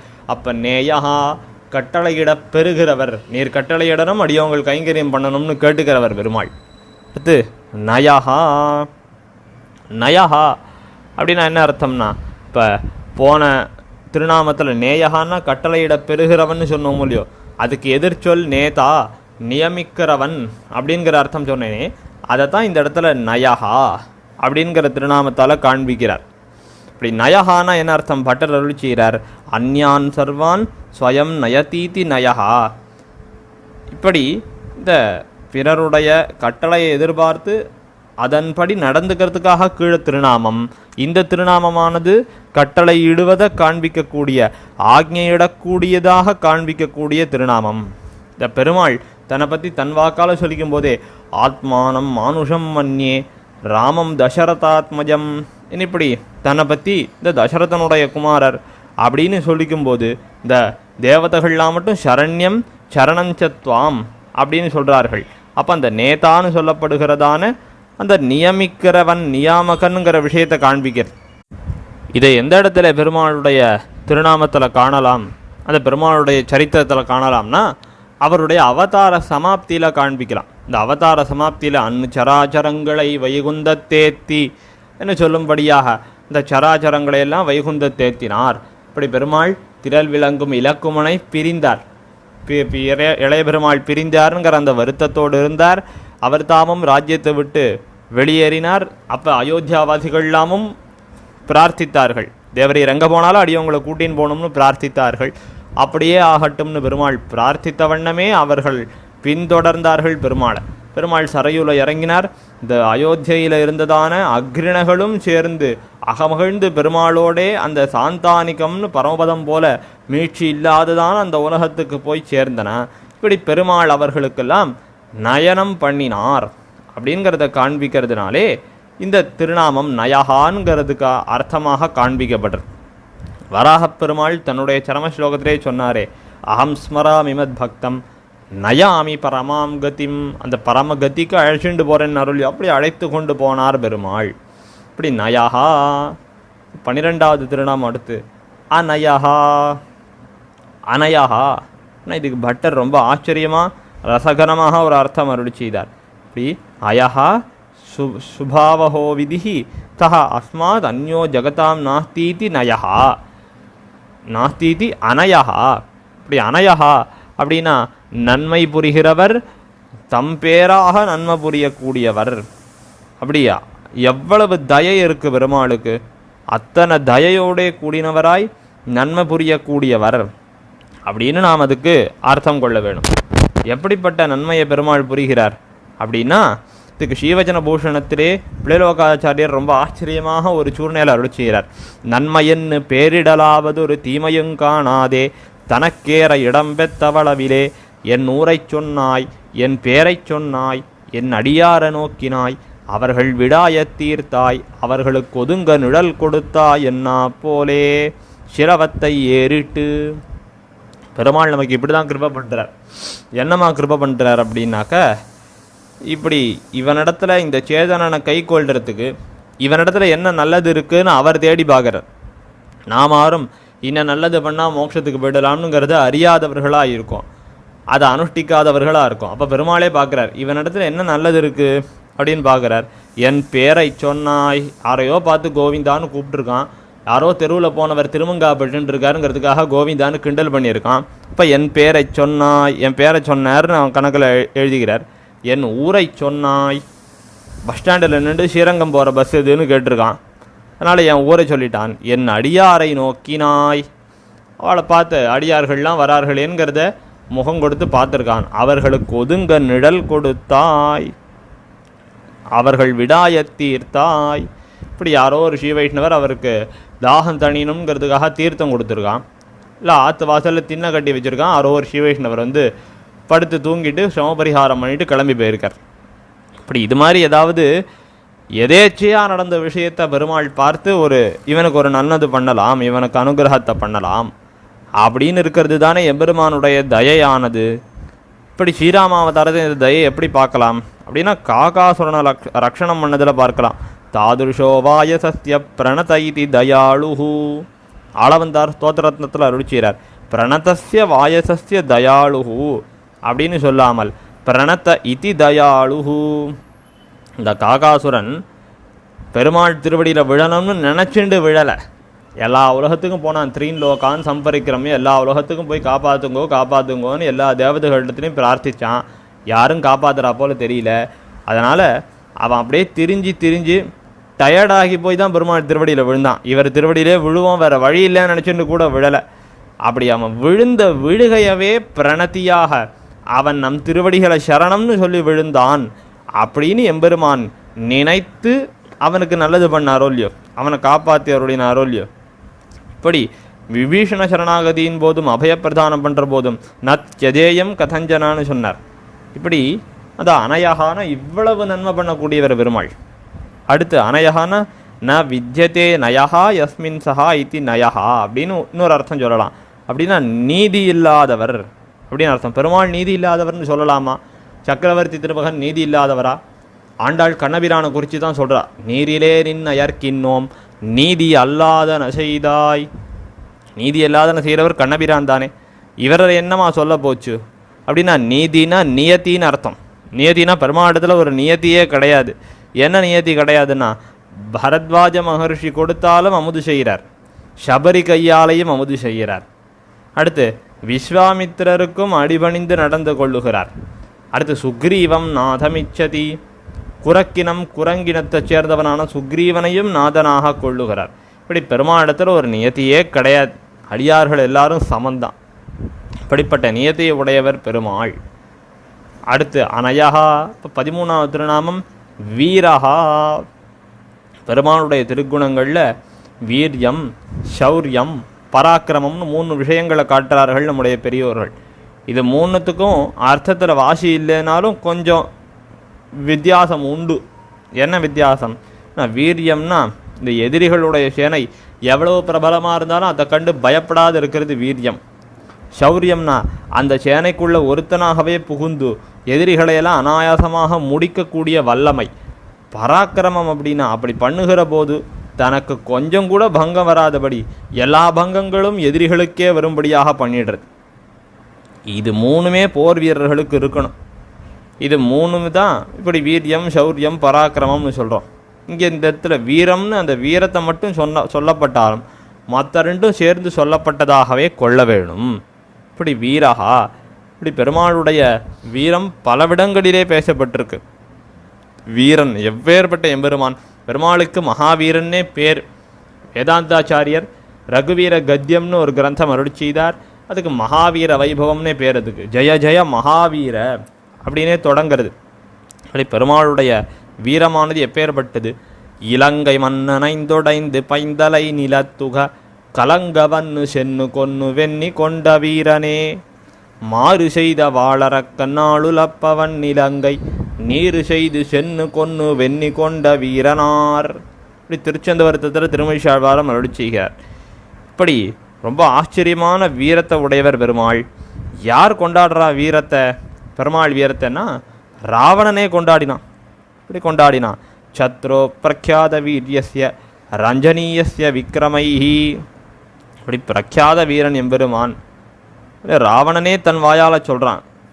எப்படிப்பட்ட வீரம்? விக்ரமைஹி ரஞ்சனீயஸ்ய. இப்படி சொல்லும்படியா பெருமாளுடைய வீரம் யுத்தகாண்டத்திலே இப்படி ராமன் அதிமானுஷமாக போர் புரிந்தார். பெருமாளுடைய வீரத்தை சொல்ல போகும்போது வால்மீகி ஒரு நிமிஷம் தடுமாறுறார். ஏன்னா பெருமாள் எவ்வளவு வேகமாக போர் புரிகிறார் அப்படின்னு வால்மீகியே தடுமாறினார். சின்ன பின்னம் ஷரைர் தக்தம் பிரபக்னம் சஸ்திரபீடிதம் பலம் ராமேண தத்ருஷு நராமம் சீக்கிரகாரிணம். சேனையில் ஒருத்தர் ஒரு பக்கங்களில் பெருமாளை பார்க்கிறா. ஆனால் தேச்ச ராம சஹசிராணி ரணே பஷ்யந்தி ராட்சசா. 1000 சக்கரவர்த்தி திருமகனார்களை கண்டார்கள். அங்கங்க பெருமாள் புனப்பஷ்யந்தி காகுஸ்தமேகமேவ மகாஹவே. ஒரு போர்க்களத்திலேயே பெருமாளை பலவிடங்களிலே கண்டார்கள். பலவிடங்களிலேயும் ஆயிரக்கணக்கான ராமர்களை கண்டார்கள். இப்படி எல்லா விடங்களிலேயும் புகுந்து புகுந்து புகுந்து புகுந்து போர் புரிந்தாராம் பெருமாள். ஆழ்வார் திருவாய்மொழியில் ஒரு இடத்துல தெரிவிக்கிறார். ஒருவர் இருவரோர் மூவரென் அணின்னு உருவுகரந்து உள்ளுந்தோறும் தித்திப்பான். இப்போ ஒருவர் இருவர் ஓர் மூவரென நின்று உருவுகரந்து உள்ளுந்தோறும் தித்திப்பான்னர். அதுக்கு முன்னாடி பாசுரத்தில் செருக்கடுத்தன்னு திகைத்த அறக்கரை உருக்கட வாளி பொழிந்த ஒருவனே. இப்படி வாளி பொழிந்தான்னு சக்கரவர்த்தி திருமகனுடைய வைபவத்தை சொன்னார். இதுக்கு வியாக்கியானம் பண்ணார் பெரியவாச்சான் பிள்ளை 24,000 படியில். இதுக்கு எப்படி வியாக்கியானம் அமைந்திருக்கணும்னா, இந்த ஒருவர் இருவருங்கிற பாசுரத்தை இதுக்கு முன்னாடி பாசுரத்தோடு அன்வைச்சு பொருள் கொள்ளணுமா. ஒருவர் இருவரோர் மூவரனின் உருவு கரந்து உருக்கெட வாளி பொழிந்த ஒருவன் உள்ளுந்தோறும் தித்திப்பான். இப்படி உருவு கறந்து ஒருவர் இருவர் மூவர்னு உருவு கறந்து உருக்கெட வாளி பொழிந்த ஒருவன் அப்படின்னு இப்படி பலவிடங்களிலே போர் புரிந்த எம்பெருமான் அப்படின்னு அந்த சக்கரவர்த்தி திருமகனுடைய வீரத்தில் தான் வியாக்கியாதாவான பெரியவாச்சான் பிள்ளையும் ஈடுபடுகிறார் அப்படின்னு காட்டுறது. இப்படி வீரஹா. அடுத்து சக்தி மதாம் ஸ்ரேஷ்டா. அபரிமிதமான சக்தி விசேஷத்தை உடையவன் இன்னும் 14வது திருநாமம் காண்பிக்கிறது. எப்படிப்பட்ட சக்தி விசேஷத்தை உடையவன் அப்படின்னா, இருந்த இடத்திலிருந்தே இப்படி அவலீலையாக ராவணனம் ஆளும்படியாக பண்ணிவிட்டவன். நம்ம குறித்து பல பேர் கேட்குற கேள்வியே இதுதான். ஸ்ரீ வைஷ்ணவர்களை குறித்து எதுக்கு எம்பெருமான் இத்தனை அவதாரங்களை பண்ண வேணும்? இப்படி அவதாரங்களை பண்ணாமல் வைகுண்டத்தில் இருந்தபடியே ராவணாதிகளையெல்லாம் வதம் பண்ணிட முடியாதா? இவ்வளவுதான் பெருமாளுக்கு சக்தியா அப்படின்னு கேட்குறா சில பேர். ஆனால் அதுக்கு காரணம் என்ன? எதுக்காக அவதாரம் பண்ணி எம்பெருமான் இப்படிப்பட்ட விஷயங்களையெல்லாம் பண்ணுகிறார் அப்படின்னா, அடியார்களுக்கு முகம் கொடுக்க வேணும். ஒரு காலம் இந்த ஆசிரித்த விரோதிகளும் நம்ம பார்த்தாவது திருந்துவார்களாங்கிறதுக்காகத்தான் பெருமாள் பண்ணுறார். இப்படி சக்திமதாம் ஸ்ரேஷ்டா, பல மடங்கு வலிமை மிக்கவரான பெருமாள். இந்த திருவடி ராவணனுக்கு ஹிதோபதேசம் பண்ணும்போது சொல்கிறார். துவய விஜாத பூர்வச்ச வாலி வானர புங்கவா ராமேண நிஹதசங்கே ஷரேணைக்கேன வானரஹா. வாலின்னு ஒரு வானரேஸ்வரன் இருந்தான். ஞாபகம் இருக்கா ராவணனே? அவனால் நீ எவ்வளவு பாடுபட்டேன்னு எங்களுக்கு தெரியும். ஆனால் அந்த வாலியவே பெருமாள் ஒரு அம்பினால முடித்தார் தெரியுமா உனக்கு? அப்போ உன்னை முடிக்கிறதுக்கு எவ்வளோ நாழி ஆக போகிறது இந்த பெருமாளுக்கு? அதனால் நீ அவ்வளவுக்கு ஆகாமல் பெருமாள் இடத்துல பிராட்டியை கொண்டு ஒப்படைச்சிடுதுன்னு உபதேசம் பண்ணுறார் திருவடி. வாலியினால் ராவணன் படாத பாடுபட்டிருக்கான். கார்த்த வீரியார்ஜுனனால் படாத பாடுபட்டிருக்கான். அந்த கார்த்த வீரியார்ஜுனன் தொடங்கித்தான் அவன் 1000 தோள்களையும் வெட்டி குவிச்சு அவனிலிருந்து தொடங்கி 21 தலைமுறைக்கு நேர்மையில்லாத க்ஷத்திரியர்களையெல்லாம் கொன்று குவிச்சாரே பரசுராமர். அவரும் பெருமாளிடத்தில் எவ்வளவு பாடுபட்டவர். அப்போ இவ்வளவு பராக்கிரமசாலி சக்திமானாக இருக்கக்கூடிய ராகவன் ஒன்றை சம்ஹாரம் பண்ணுறதுக்காக அவருக்கு அவ்வளோ சமயமாக போகிறது. ஆனால் எதுக்கு எவ்வளவு சிரமப்படுறார் அப்படின்னா, அப்படி இருக்கிற போது நீ ஏதாவது நன்மையை நினச்சின்னு வந்துட போறியே, நீ திருந்தி வந்துட போறியேங்கிறதுக்காக தான் இவ்வளோ பொறுமையாக இருக்கார். அதனால தான் இந்த திருவடி உபதேசம் பண்ணுறார். இப்படி சக்திமதாம் ஸ்ரேஷ்டா 14,000 ராட்சசர்களை கரதூஷணாதிகளையெல்லாம் தனி ஒருவனாக போரிட்டு ஜெயிச்சாரே பெருமாள். அது இப்படி வனவாசத்தில் ஏற்பட்டிருக்கிற ஒரு சக்தி மதாம் ஸ்ரேஷ்டகான்னு சொல்லும்படியான வைபவம். அடுத்தது தர்மஹா, 15வது திருநாமம் தர்மஹா. சக்கரவர்த்தி திருமகனை சாக்ஷாத் தர்மமாக சொல்லியிருக்கிறது இந்த இடத்துல. சாக்ஷாத் தர்மம் அப்படின்னா, இப்படி ராவணன் இப்படி சீதாபகாரத்துக்காக பிராட்டி அபகரிக்கணுங்கிறதுக்காக மாரீச்சன் இடத்துல போய் உதவி கேட்குறான். மாரீச்சன் அவனுக்கு பதிலுக்கு ஹிதோபதேசம் பண்ணி அனுப்பிச்சிடுறான். இது விஷ பரீட்சை, நீ உள்ளே வரக்கூடாது. ராமோ விக்கிரகவான் தர்மஹா, பெருமாள் கை கால் முளைத்திருக்கும்படியான நடமாடக்கூடிய தர்மம்னு சொல்லியிருக்கான். இது யார் சொல்லியிருக்கா? மாரீச்சன் சொல்லியிருக்கான். மகரிஷிகள் யாராவது சொல்லியிருந்தாள்னா இதை விஷதமாக உபன்யாசமே பண்ணியிருப்பா. ஆனால் மாரீச்சன் அவன் ஷார்ட் அண்ட் ஸ்வீட்டாக சொல்லிட்டான். இப்படி மாரீச்சனே சொல்லும்படியான பெருமாள் சாக்ஷாத் தர்மமாக இருக்கிறார். மேலும் ராவணவதத்துக்கு அப்புறம் இந்த தேவ வர்க்கத்தில் பிரம்மா முதலானவர்கள்லாம் வந்து துதிக்கிற போது லோகானாந்தம் பரோ தர்மஹான்னு சொல்லி துதிக்கிறார்கள் எம்பெருமான. கண்ணனே கீதையில் என்ன சொல்லியிருக்கார்? இப்போ விஷ்ணு சஹஸ்ரநாமத்தை உட்காந்து கேட்டுட்டு இருக்காரு. அவர் என்ன சொல்லியிருக்கார்? இப்படின்னா தர்ம சம்ஸ்தாபனார்த்தாய சம்பவாமி யுகே யுகே, இப்படி தர்ம சம்ஸ்தாபனம் பண்ணுறேன்னு சொன்னவர் கடைசியில் என்ன சொன்னார்? சர்வதர்மான் பரித்தியஜ்ய, எல்லா தர்மங்களையும் விட்டுடுன்னு சொல்லிட்டு மாமேகம் சரணம் பிரஜ, எல்லா தர்மங்களும் நீ பண்ணுற தர்மங்கள்லாம் உபாயம்ங்கிற எண்ணத்தை விட்டுடு, என்னையே சித்த தர்மமாக பத்து. அப்போது நாம் அனுஷ்டிக்கக்கூடியவர்களை தர்மம்னு நினச்சுட்டோன்னால் பேர் தப்பி போகிறதுக்கும் வாய்ப்பு இருக்குது. சித்த தர்மமாக எம்பெருமானையே பத்தின்னுட்டோன்னால் பேரு கண்டிப்பாக கிடைக்கும். அப்படி சித்த தர்மம் எம்பெருமான், ராமோ விக்கிரகவான் தர்மஹா, ராமனே சாக்ஷாத் தர்மம்னு எதிர்த்த கோஷ்டியில் இருந்த மாரீச்சனுக்கு கூட தெரிஞ்சிருக்கு. ஆனால் பெருமாள் தான் சாக்ஷாத் தர்மம்னு அவரை பெத்த தசரதனுக்கே தெரியாது போயிடுது. அவ்வளவு பெரிய தௌர்பாகியசாலி. தான் சத்தியவாதியாக இருந்து தான் பண்ணி கொடுத்த சத்தியத்தை போய் காப்பாற்றுறது தான் தர்மம்னு நினச்சிட்டு பெருமாளை காட்டிலையும் மட்டும் அலைய விட்டாரோ இல்லையோ. அப்படி சக்கரவர்த்தியை போலே இழக்கைக்கு உறுப்பு முமுட்சுப்படியில் சாதிக்கிறார் பிளலோகாச்சாரியர். அப்போது எதிர்கோஷ்டியில் இருக்கிற மாரீச்சனுக்கு கூட பெருமாள் தான் சாக்ஷாத் தர்மம் அப்படின்னுங்கிறது தெரிஞ்சிருக்கு. அப்போ தர்மஹா, இப்போ கடைசியாக தர்ம விதுத்தமஹா, தர்மஜர்களில் தலை சிறந்தவர். இந்த முதல்லையே வால்மீகி 16 குணங்களை சொல்லி கேட்குறாருன்னு சொன்னேனே, அதில் ஒரு திருக்குணமாகவே இதை எடுக்கிறார். குணவான், வீரியவான், தர்மஜ்ஞா, தர்ம விதுத்தமஹா, தர்மங்களையெல்லாம் நன்கு அறிந்தவர் பெருமாள். கண்ணபிரானோ தர்மம் அறியா குறும்பன்னாள் ஆண்டாள். இப்படி பெருமாள் தர்மங்களையெல்லாம் தெரிஞ்சவராச்சே. இந்த பிராட்டி ராவணனுக்கு உபதேசம் பண்ணுறா, பெருமாள் இடத்துல போய் ஒரு நட்பை நீ வச்சுக்கணும். விதிதஸ்தகி தர்மஜ்ஞா, பெருமாள் தர்மஜர். அவர் தெரிஞ்ச தர்மத்திலேயே சிறந்த தர்மம் எது தெரியுமோ? சரணாகத வத்சலஹா, சரணம்னு ஒருத்தர் தன் திருவடியை பிடிச்சிட்டாள்னா காப்பாற்றியே தீர்வர். அந்த தர்மத்தில் அவர் தான் எக்ஸ்பர்ட். இந்த பிராட்டி ராவணனுக்கே இதை சொல்கிறா. இப்படி அந்த தர்மத்தை தெரிஞ்சின்றவர் மட்டும் கிடையாது, அதை அனுஷ்டான பர்யந்தமாக வைத்து கொண்டு இருக்கிறவர். ஸ்ரீராமாயணத்தில் சரணாகதி சாஸ்திரம்னே பேராச்சே இதுக்கு.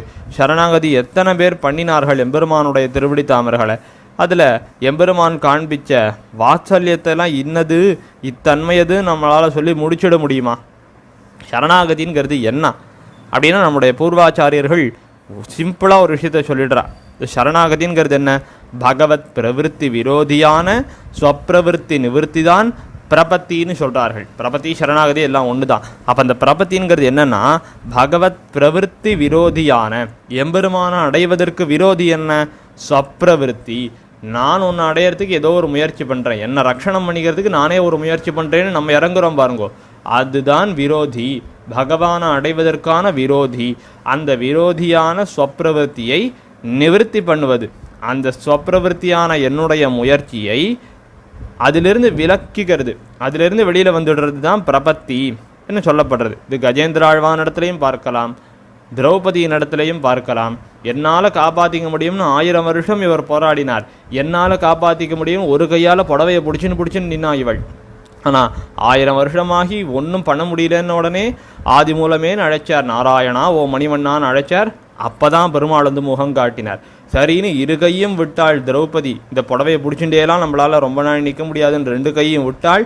பெருமாள் கிடுகிடுன்னு புடவையை சுரக்க ஆரம்பித்தார். இப்படி இந்த பிரபத்திங்கிற தர்மவித் உத்தமஹா, இந்த சிறந்ததான தர்மத்தை பெருமாள் காண்பிச்சார். இப்போ பிரணதைதி தயாளுகு, அந்த காக்காசுரன் விழணுங்கிறதுக்காக விழலை, சுற்றி சுற்றி டயர்டாகி தான் வந்து விழுந்தான், பெருமாள் திருவடியில் விழுந்தான். அதனால் அதையும் சரணாகதியாக ஏற்றுண்டு அவனை காப்பாற்றினாரோ இல்லையோ, பிராட்டியினுடைய புருஷகாரம் வேறு கூட இருந்தது. இப்படி சரணாகதி சாஸ்திரமான ஸ்ரீராமாயணத்திலே அந்த பரிபாலனம் பண்ணுறவர் யாருன்னா தர்மவித் உத்தமஹா என்று சொல்லப்படுகிறவரான சக்கரவர்த்தி திருமகனார். இப்படிப்பட்ட ரக்ஷணத்தை தான் ராவணனுக்கே பண்ணணும்னு பெருமாள் ஆசைப்பட்டு இருந்தார். அவனை ஏன் கச்சானு ஜானாமி, இன்று போய் நாளை தேறிவான்னு அனுப்பினார்?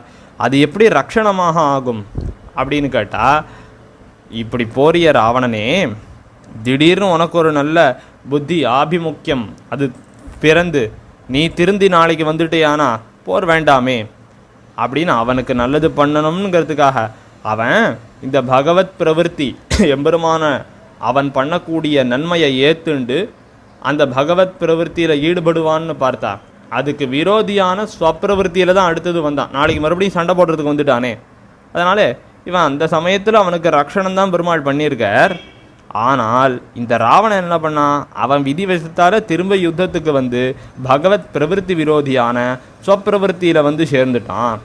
அதனால் அப்போதைக்கு அவன் பெருமாள் வந்து அவனுக்கு ரக்ஷணத்தை தான் பண்ணார், ரக்ஷணம் தான் பண்ணணும்னு பார்த்தார். ஆனால் நடக்காமல் போயிடுது. அதுக்கு காரணம் அவனுடைய ஸ்வப்பிரவருத்தி, ராவணனுடைய ஸ்வப்பிரவருத்தி.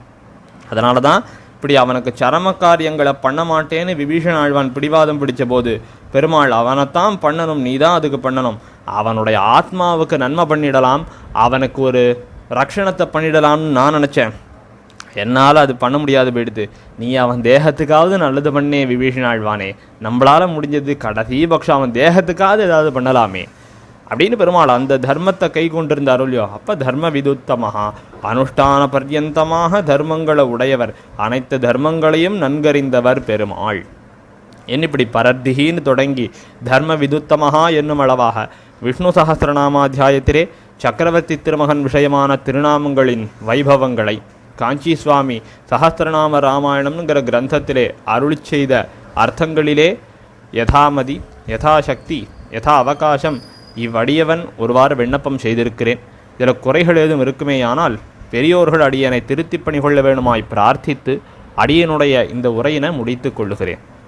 விஜாபனம் எதிதமத்யது மாமகீனம் அங்கீகுருஷ்வ யதிராஜ தயாம்புராஷே அக்ஞோயமாத்மகுணலேஷ விவர்ஜிதச்ச தஸ்மாதனன்ய சரணோ பவதீதி மத்வா.